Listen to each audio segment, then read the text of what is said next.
Thanks for watching. We appreciate you. Please subscribe.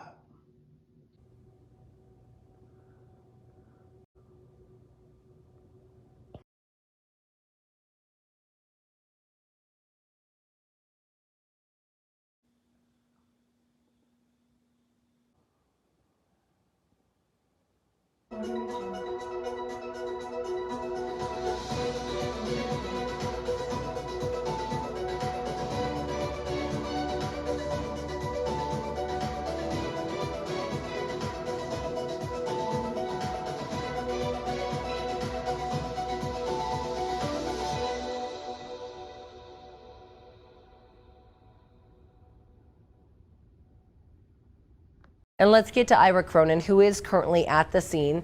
Ira, you've been covering this since yesterday morning, and we just mentioned the victims killed and injured, but we also learned police believe it could have been worse if not for some heroic actions. Yeah, Bree, we still don't know this morning who those two customers at Club Q are.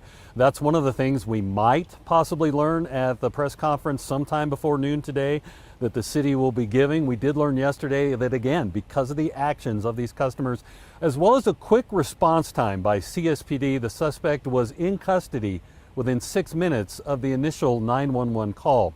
Now, when police train people how to survive an active shooter situation, and ironically, we just had this training at News 5 last week. We had a CSPD officer come in and talk to us about the principles of run, hide, fight. That's the FBI kind of authorized approach. Sometimes it's known under other names, but it's talking about the individual situations that you might face as part of an active shooter, the split-second decisions you'd have to make. And from the reports of the eyewitnesses and stories that are surfacing now, it appears that all three of these principles were put into practice by different groups of people in the club. Some escaped, some sheltered in place, and the two people that we've heard confronted that gunman. Matthew Haynes is one of the co-owners of Club Q. He spoke yesterday and he says there's no doubt in his mind that if that would have not happened, things could have been much worse. Survival mode, without a doubt, we have heroes that saved numerous lives.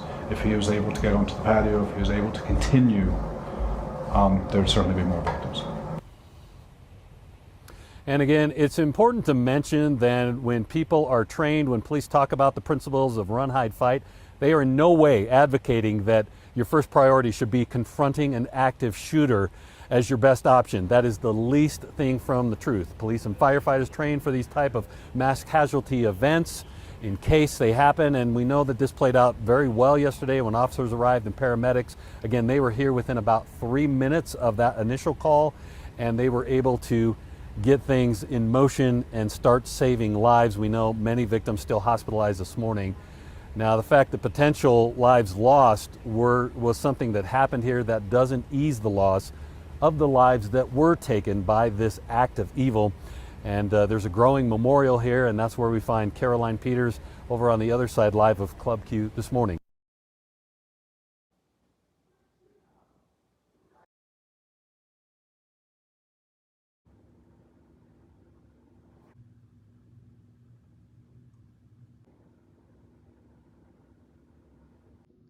Thanks for watching. We appreciate you.